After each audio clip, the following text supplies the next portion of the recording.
पथला कपार दहिया टूटेला ये सासू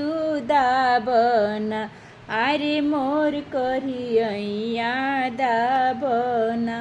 आरे मोर करिया दाबना जही दिन ये बहू बेटा लेके सुतलू के बड़िया बंद कइलू ताहि दिनवा अरे ताहि दिनवा हमके काहे ना बोलवलू ताहि दिनवा हमके काहे ना बोलवलू ताहि दिनवा ओह दिनवा ये सासू हसत रतिया गइले भी हसत रतिया गइले ना जननी अरे ना जननी भगवान के मरमिया ना जननी भगवान के मरमिया ना जननी।